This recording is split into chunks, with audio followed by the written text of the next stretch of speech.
बिस्मिल्लाहिर्रहमानिर्रहीम। अस्सलाम वालेकुम। आज 17 अप्रैल है और दिन है बुध का। वैसे तो आज भी बहुत सी डेवलपमेंट्स थी, लेकिन आज की सबसे बड़ी डेवलपमेंट यह है कि 6 जजेस के बाद एक और जज साहब बोल पड़े हैं और एक और जज साहब ने बता दिया है कि उनके खिलाफ रेफरेंस क्यों दायर हुआ है। और नज़र ये आ रहा है या सवाल ये है, इस पर तफसील से बात करते हैं एंड में जाकर, कि क्या है, क्या वाकई ही जजेस और जुडिशरी जो है, या जजेस के जुडिशरी के अंदर से कुछ जजेस जो हैं वो इस्टेब्लिशमेंट के ख़िलाफ़ खड़े हो गए हैं और वो अपराइट जजेस जिनको ये नज़र आ रहा है कि उनका जो इदारा है यानी अदलिया जो है वो टक्के टोकरी हो गई है, उसकी कोई हैसियत और कोई औकात नहीं रह गई। और उनकी जो अदालतें हैं उनकी हैसियत, उनकी वक़्त, उनकी औकात बहावल नगर के थाना बी डिवीज़न से भी नीचे चली गई है। तो वो जजेस कुड़ रहे हैं और उनको तकलीफ़ है कि क्यों हमारा इदारा इस हद तक बेवकत हो गया है। तो वो जजेस बोल रहे हैं, बात कर रहे हैं, खड़े हो रहे हैं। तो इसकी इम्प्लीकेशंस क्या होंगी, इसके असरात क्या होंगे, इनसे बात करेंगे। और मैं आपको शुरू में एक बात बता दूं कि शुक्र है मैंने ये वीडियो करने से पहले मोहम्मद फैसल मलिक साहब जो बड़े ज़बरदस्त वकील हैं, इमरान खान साहब के भी जो 9 मई के हवाले से केसेस हैं रावलपिंडी में, उनमें वो वकील हैं, PTI के बहुत से केसेस में वकील हैं। लेकिन मेरा उनके साथ तारुफ़ जो है वो उस वक्त हुआ था जब इमरान रियाज खान साहब गिरफ़्तार हुए थे। पहले जब गिरफ़्तार हुए थे, जब उनको अटक में और चकवाल में और बहुत सी जगहों पर ले जाया गया था, तो जब इमरान भाई को अटक लेकर गए थे और अटक से दोबारा पिंडी भेज दिया था, तो उस दिन बड़ा इंटरेस्टिंग एक वाक़या हुआ था। वो मेरा पहला तारुफ़ था फैसल मलिक साहब के साथ, तो वो भी मैं आगे चल के बताता हूँ। देखें, अदलिया के अंदर हमें नज़र आ रहा है कि पहले अदलिया के अंदर काम तो स्टार्ट हुआ जब जैसे ही इमरान खान साहब के केसेस शुरू हुए, तो उसके साथ ही हमें नज़र आया कि अदलिया के ऊपर जो दबाव था, जो कंट्रोल था, वो किस हद तक बढ़ गया और जजेस के लिए कितनी मुश्किल सूरत हाल हो गई कि बुशरा बीबी साहिबा और इमरान खान साहब के निकाह का मामला एक हनीफ नामी शहरी जो है वो लेकर गया। तो जज जो जुडिशल मजिस्ट्रेट थे नसर मिनल्ला साहब, उन्होंने उस दरख्वास्त को नाकाबिल समात करार दिया। उन्होंने जब उस दरख्वास्त को नाकाबिल समात करार दिया नसर मिनल्ला साहब ने, तो उसके बाद कुछ लोग गए अतार रबानी साहब के पास, जो सेशन जज थे उस वक्त। अतार रबानी साहब को जाके कहा कि हम आपके पास उसकी अपील लेकर आ रहे हैं, आपने नसर मिनल्ला का फ़ैसला सेट असाइड करना है और आपने उसके बाद एक और, क्योंकि उस दौरान वो जज चेंज करना था, नसर मिनल्ला साहब को हटा दिया गया था और हटा दिया जाना था, तो हटाने का प्लान था। तो उसके बाद उन्होंने कहा जो हम नया जज यहाँ पर लगाएंगे उसको आपने मामला भेजना है। अतार रबानी साहब ने कहा कि ये जो फ़ैसला है नसर मिनल्ला का वो बिल्कुल दुरुस्त फ़ैसला है, ये दरख्वास्त नाकाबिल समात है। क्योंकि नसर मिनल्ला साहब ने बताया था कि कैसे नाकाबिल समात है, ये मामला लाहौर का है, इसकी ज्यूरिडिक्शन भी इस्लामाबाद नहीं बनती, तो उन्होंने इसलिए इनकार किया। अतार रबानी साहब ने जैसे ही इनकार किया कि नहीं, मैं इस अपील पे वही फ़ैसला दूंगा जो आइन कानून मेरा ज़मीर कहता है, मेरा हलफ कहता है, और मैं उसको मुताबिक चलूँगा, मैं अपने हलफ के साथ गद्दारी नहीं करूँगा। फिर क्या हुआ, अतार रबानी साहब को हटा दिया गया। अतार रबानी साहब की जगह आ गए आज़म साहब आ गए, सेशन जज।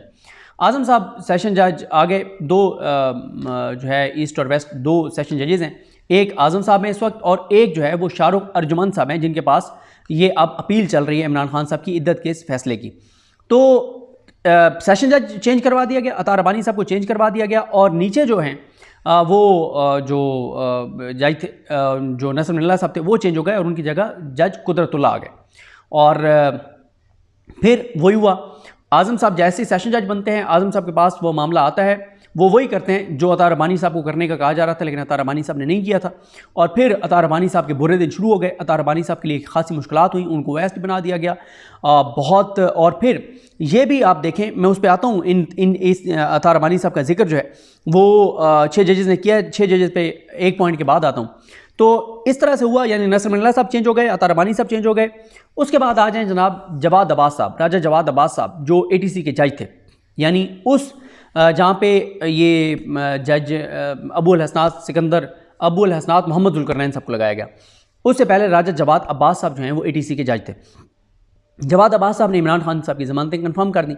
जैसे उन्होंने ज़मानतें कंफर्म की तो उनको भी तब्दील कर दिया गया। राजा जवाद अब्बास भी अपने हलफ से वफा करने वाले जज, अपराइट जज, ज़बरदस्त जज, उनको भी इस बात का एहसास और ख़्याल है कि मेरी आने वाली नस्लों को किस तरह से मेरे नाम से उनको हवाला दिया जाएगा कि यार ये वहाँ फ़लाँ के बच्चे हैं, फ़लाँ के मतलब आगे जब ज़ाहिर है एक आपकी जनरेशन चलती है, फ़लाँ के पोतियाँ पोते हैं, नवासे हैं, इनके दादा, इनके नाना, ये हवाले दिए जाते हैं। आज भी जो जजेस गुजरे हैं उनके हवाले दिए जाते हैं कि ये फ़लाँ के कई ऐसे जजेस हैं गुजरे हैं तारीख में जो अब इस दुनिया में नहीं है। ये ज़ाहिर है जो भी इस दुनिया में आया उसने जाना है, वो इस दुनिया में नहीं है, लेकिन उनकी आने वाली नस्लें आज उनके हवाले नहीं देती कि हम फ़लाँ के पोते हैं या पोतियाँ हैं, नवासे या नवासी हैं। यानी इतने मकरूह, गलीज़, नीच किरदार वो अदलिया में गुजरे हैं कि उनकी नस्लें भी उनका हवाला नहीं देती। और अगर कोई बता दे किसी को कि ये फ़लाँ का ये फ़लाँ लगता है, तो लोगों को घिन आती है उनके साथ कि यार ये फ़लाँ की नस्ल में से है जिसने मकरूह किरदार अदा किया पाकिस्तान की तारीख में। लेकिन जवाद अब्बास साहब ज़बरदस्त उन्होंने अपने हलफ के मुताबिक उन्होंने फ़ैसला दिया, उनको हटा दिया गया। फिर क्या हुआ? टाइम गुजर गया ना, फिर क्या हुआ? खुदा न खासा उनको फायर किसी ने थोड़ी मार दिया। लेकिन अब हमेशा राजा जवाद अब्बास का नाम इज़्ज़त और एहतराम से लिया जाएगा। उसके बाद क्या हुआ? और दूसरी तरफ अबुल असनाद मोहम्मद जुल्करनैन साहब का नाम आप कैसे लेते हैं मुझे बताने की ज़रूरत नहीं है। आज आप जज बशीर साहब का नाम कैसे लेते हैं मुझे बताने की ज़रूरत नहीं है। आप जो एक और वो मतलब नाम इनके याद रखना ज़रूरी है, लोगों को याद इनके नाम करवाने हैं। वो जो हुमायूं दिलावर साहब का नाम आप कैसे लेते हैं मुझे बताने की ज़रूरत नहीं है। अच्छा, उसके बाद आप आ जाएँ 6 जजेस। 6 जजेस ने वो काम किया जो पाकिस्तान की तारीख में कभी नहीं हुआ। कमाल ख़त लिखा, सब चीज़ें लिखी। अब इन 6 जजेस ने अपने लेटर में हवाला दिया हुआ अतार रब्बानी साहब का। अतार रब्बानी साहब का हवाला दिया हुआ उन्होंने कि किस तरह से उनको हटाया गया और उसमें आमिर फ़ारूक साहब का क्या किरदार था और किस तरह से उनको हटाया गया और सारी चीज़ें। और अतार रब्बानी साहब को हटाने के मामले पर किस तरह से इन जजेस में से एक जज ने, 2 जजेस ने आमिर फ़ारूक साहब को कहा कि ये गलत हुआ है और ये सारे मामलात हैं, लेकिन आमिर फ़ारूक साहब ने कुछ नहीं किया। अच्छा, फिर 6 जजेस खड़े हो गए और 6 जजेस ने कमाल कर दिया। इससे पहले आपको पता है कि मज़ाहिर अली अकबर नकवी साहब जो हैं उन्होंने मिलिट्री कोर्ट्स केस के फ़ैसले में उनका वो उस बेंच में शामिल थे और उस बेंच की सरबराही इजाज़ुल हसन साहब कर रहे थे। इजाज़ुल हसन साहब को रिज़ाइन करना पड़ा, मज़ाहिर अली अकबर नकवी साहब को रिज़ाइन करना पड़ा। दोनों जजेस ने रिज़ाइन कर दिया, लेकिन वो उस रास्ते पर नहीं चले जिस रास्ते पे मरीम नवाज़ साहिबा कहा करती थी कि आसान रास्ता है। वो उस आसान रास्ते पे नहीं चले, उन्होंने मुश्किल इक़दाम किया। इजाज़ुल हसन साहब ने चीफ जस्टिस पाकिस्तान बनना था, लानत भेजी ओहदे के ऊपर कि मैं वो काम नहीं कर सकता जो करवाने की कोशिश की जा रही है। रिज़ाइन किया, घर चले गए। ओहदा उनको नहीं मिलेगा, ओहदा उनके पास नहीं आएगा, लेकिन जो इज़्ज़त उन्होंने कमाई है, जो इज़्ज़त उनके पास है, वो इज़्ज़त उनसे कोई नहीं छीन सकता। और जो ओहदों पर बैठे हुए हैं, पूरा जहान मिल के भी उनको वो इज़्ज़त नहीं दिलवा सकता जिस इज़्ज़त के वो काबिल नहीं है, क्योंकि वतइज़्ज़ु मन तशा वतअज़िल्लु मन तशा, इज़्ज़त और ज़िल्लत अल्लाह के हाथ में। और ये इज़्ज़त जो है वो बंदूक की नोक पे नहीं करवाई जाती, ये कमाई जाती है। और इस वक्त ओहदों पे जो लोग बैठे हुए हैं, काजी फ़ाइज़ ईसा साहब हैं, बाकी आप देख लें उनकी क्या इस वक्त लोगों के अंदर उनके बारे में क्या कहा जाता है। 6 जज के बाद आ जाएँ जनाब। अच्छा, एक जज हैं, इनके बारे में पूछूंगा। इनका नाम है बख्त फ़खर बहज़ाद।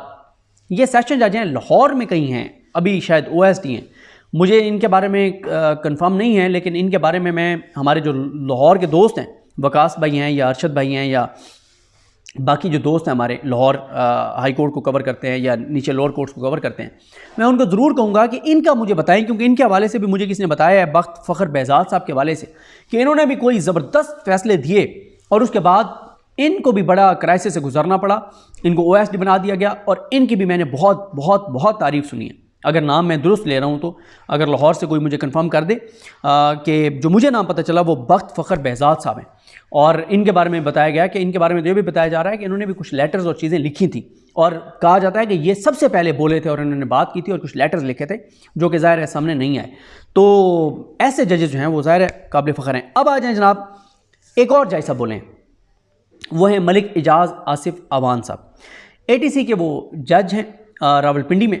उनके पास GHQ हमला केस, इस तरह के 9 मई के बहुत से केसेस हैं और ये वो जज हैं जिनके पास इमरान खान साहब के केसेस हैं। और यहाँ पर मैं आपको बताऊँ कि मैंने इन पे क्योंकि बात करनी थी तो मैंने पहले मोहम्मद फैसल मलिक साहब जो हैं उनसे बात की। और फैसल मलिक साहब का मैं शुरू में आपको बता रहा था ना कि मेरा उनसे तारुफ हुआ जब इमरान रियाज खान साहब को लेकर आ रहे थे कचहरी में, स्पेशल जज जो FIA के थे उनके पास। तो हुआ ये कि पुलिस ने आके और पूरा टेक ओवर कर लिया था पूरी कचहरी को। रात का टाइम था और पूरी कचहरी को पुलिस ने टेक ओवर कर दिया और पुलिस ने गेट बंद कर दिए।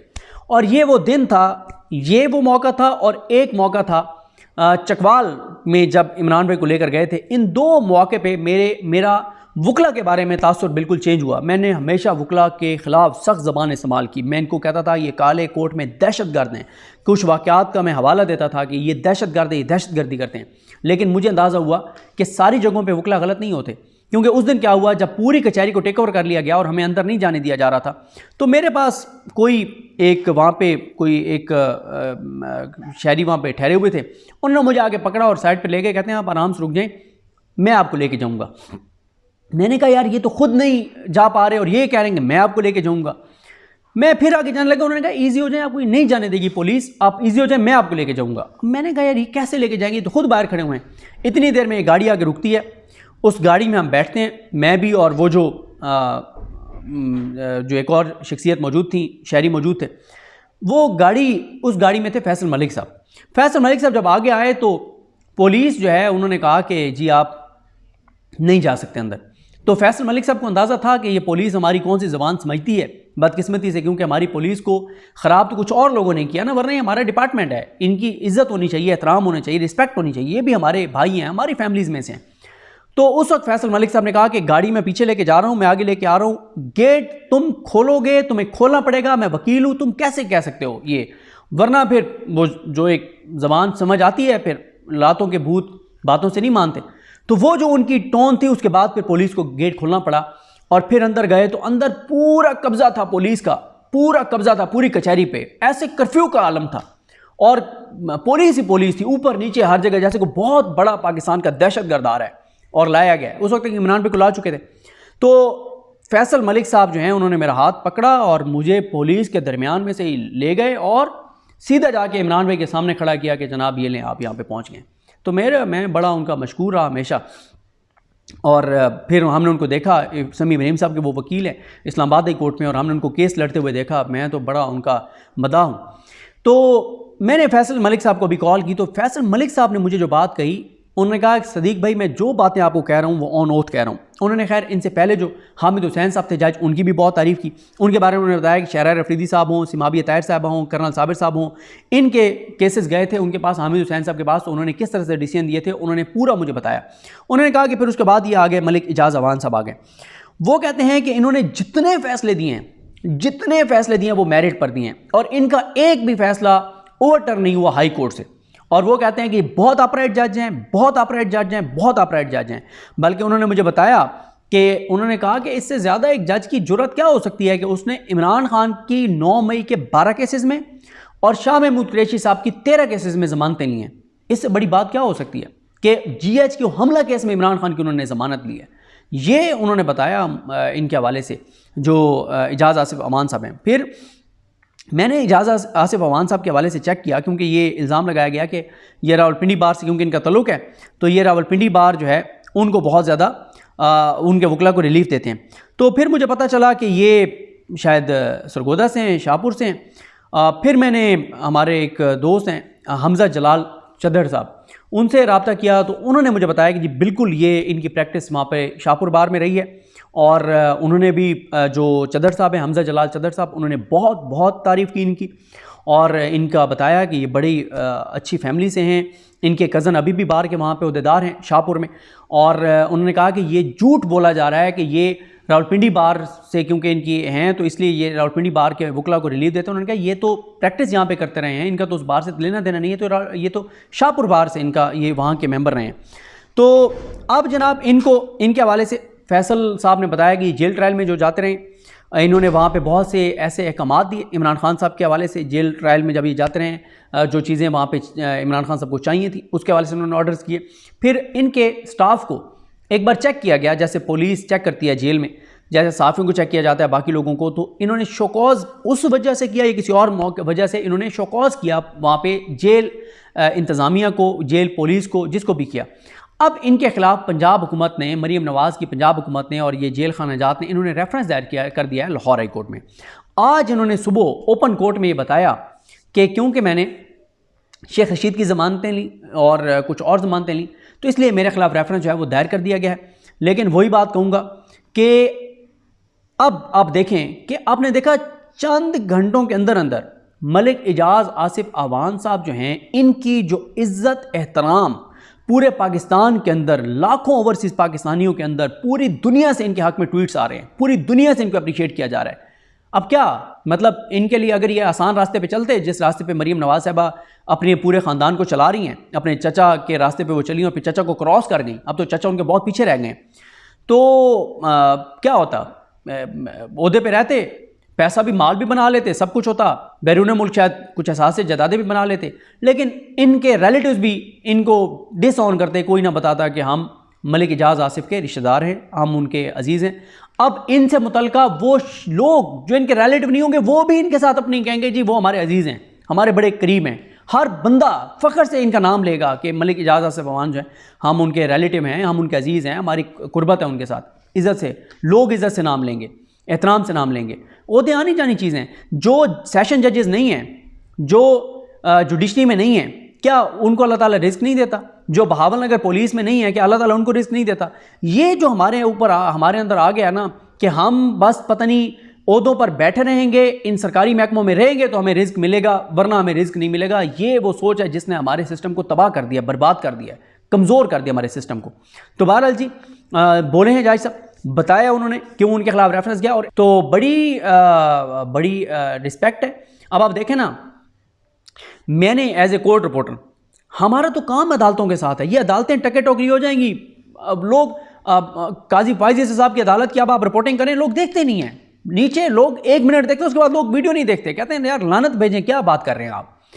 और अगर इन अदालतों की इज्जत और वक़्त रहेगी, पाकिस्तान को फ़ायदा है, लोग इन पर एतमाद करेंगे, लोग कानून हाथ में नहीं लेंगे। और अगर ये अदालतों को जजेस बैठकर बेवकूफ़ करेंगे, जिस तरह से बहुत तकलीफ हुई मुझे शाहरुख अर्जुमान साहब ने जिस तरह से अपनी कोर्ट के अंदर जो किया, मैं उसको दोहराता नहीं हूँ, मैंने बड़ी तफसीली वीडियो की कि शाहरुख अर्जुमान साहब के साथ जो राजा रिजवान अब्बासी साहब ने किया, और जो शाहरुख अर्जुमान साहब ने जो उसके ऊपर कमज़ोरी दिखाई और अपनी अदालत की वक़्त जो है वो थाना बी डिवीज़न बहावल नगर से भी नीचे ले गए, तो ये कोई चीज़ अच्छी तो नहीं है, ये तो बड़ी नामुनासिब बात है। तो जजेस ही अपने, और मैं एक और बात आखिर में दोबारा जो उस वीडियो में मैंने कही थी कि आज ये जजेस हैं, कल को चले जाएंगे, लेकिन ये सीटों को बेवकूफ़ कर रहे हैं, इन ओहदों को बेवकूफ़ कर रहे हैं। आज जिस कुर्सी पे बैठे हैं एजाज आसिफ साहब, उस कुर्सी की इज्जत को वो कहाँ से कहाँ ले गए, उसकी ताकत को वो कहाँ से कहाँ ले गए अपने इक़दामात के साथ। और शाहरुख अर्जुमान साहब जो हैं वो अपने किरदार की वजह से और जो उनका अमल था उसकी वजह से वो अपनी कुर्सी को कितना नीचे पस्ती में ले गए।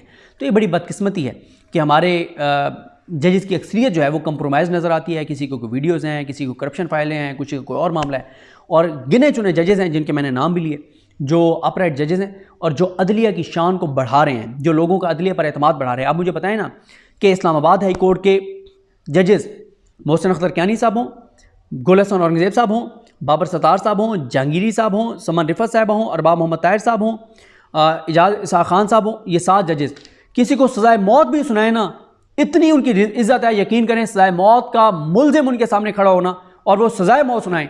अगर वो सज़ाए मौत के जो मुल्ज़िम है जिसको उस सज़ाए मौत सुनाई गई है, वो इनको सैल्यूट करके और कहेगा कि मुझे सज़ाए मौत हुई है, मैंने जुर्म किया, लेकिन इनकी इतनी इज़्ज़त करेगा, वो इनको सैल्यूट करेगा कि मतलब एहतराम करेगा इनका। तो बात यह है कि जजेस, और आप देखें पेशावर हाई कोर्ट के जजेस जब उन्होंने पीटीआई से बल्ला छीने, उन्होंने ये मखसूस नशिस्तों छीनी है, बल्ला तो उन्होंने दे दिया था, अभी मखसूस नशिस्तों का उन्होंने फैसला दिया, तो आपने देखा किसी एक जज के खिलाफ भी कंपेन नहीं चली। क्यों? फैसला गलत हो सकता है, गलतियां जजेस से हो सकती हैं, लेकिन लोगों ने उनके खिलाफ कंपेन नहीं चलाई, किसी एक जज को गाली नहीं पड़ी, उस पर तनकीद नहीं हुई, उसकी तस्वीर नहीं चली। क्यों? पेशावर हाई कोर्ट ने अपनी इज्जत बनाई है कि गलत फैसले होते रहते हैं, जजेस से इंसान है, वो भी गलत फैसला हो जाता है, लेकिन आप गुलाम हो, अलाकार हो, सहूलतकार हो, चाबी वाले खिलौने हो, आप जो है वो उस रास्ते पे चलें जिस पे अबुल हसनाद साहब चल रहे थे, तो फिर आपकी रिस्पेक्ट नहीं होती।